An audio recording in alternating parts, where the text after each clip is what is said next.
Hello, and welcome to CRU's weekly ferroalloy roundup. I'm Tom Butchich, and today I'm joined by Estelle Tran to take a look at the recent fall in US and Chinese ferrosilicon prices. Estelle, it would be great to get some insights about the ferrosilicon prices, so take it away. Well, thanks, Tom. Well, Happy New Year to you and to Thank you everybody very much, listening. and to you. So, yeah, many observers of the U.S. ferrosilicon market have been expecting further erosion in ferrosilicon prices given the falling global prices, and this week we saw a little bit of that. The CRU 75% assessment dropped to $1 to $1.03 per pound on January 8th from $1.02 to $1.05. So small spot transactions have been reported on both sides of that assessment as well. The U.S. market is relatively insulated, as you know, and it has been enjoying expanded premium over Europe and China. U.S. steel mills have been running at a relatively high utilization rate thanks to the Section 232 tariffs and quotas, and ferrosilicon imports have been relatively steady in 2018 relative to 2017.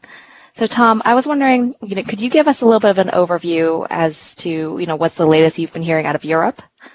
Yeah, no, it's a good question, Estelle. I mean, over Europe, I mean, we have seen some relative stability over the past month and a half, and I would say that's because of the holiday season. And what we understand, though, is there have been some lower prices over being done over Q1. We have heard Q1 contract prices done around 1,200 euros to 1,220 euros.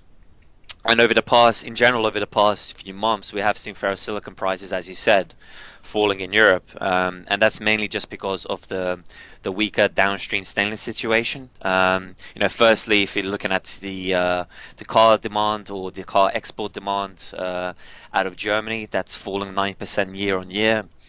We know car sales in the UK have been going downhill, and most of your service centers in Europe have been buying previously over the past 6 months, cheaper stainless units from Indonesia and Taiwan, which has sort of made Europe a dumping ground of cheaper imports, and that hasn't really helped any of your raw materials going into the stainless side, such as your ferrosilicon, your ferrochrome, and your ferromoly, which you are starting to see dip.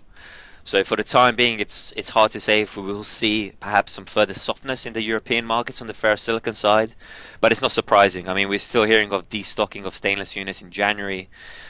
So down the line, if we continue to see perhaps weak demand in the European ferrosilicon sector, it's expected to see prices go downhill in Europe for the time being. But let's see. Anything can happen in the next few weeks, going into February. But you mentioned that in China, ferrosilicon prices have been falling as well. I mean, care to share a bit more about that? Yeah, it's a lot like what you were just saying about Europe. Ferrosilicon prices have been falling because of weak demand, particularly for stainless steel, large appliances, and automotives. So, right now it doesn't seem like there's opportunity for improvement as of yet. Market sentiment remains negative as mills continue to cut their purchase prices for raw materials. Smelters have also been cutting ferrosilicon production in response to these falling prices. Another thing that, talking about China a little bit, over the holidays, there was some positive talks about U.S. Trade negotiations with China. And so some market sources have said that they're going to be watching closely whether the Section 301 tariffs against China are either elevated to 25% or removed altogether. Since September, the U.S. has imposed 10% tariffs on imports of $200 billion of Chinese goods, including ferrosilicon, which were slated to rise to 25% in January. And President Trump and President Xi are in the middle of a 90-day truce not to raise tariffs, so they could negotiate. One thing to note, though, is that the share of Chinese ferrosilicon in the U.S. market is relatively small, but definitely whether the tariffs go up or go away would have a psychological effect on the market.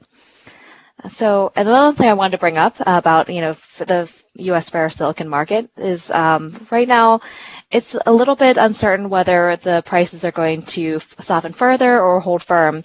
Opinions are split because it seems that things are pretty well balanced right now.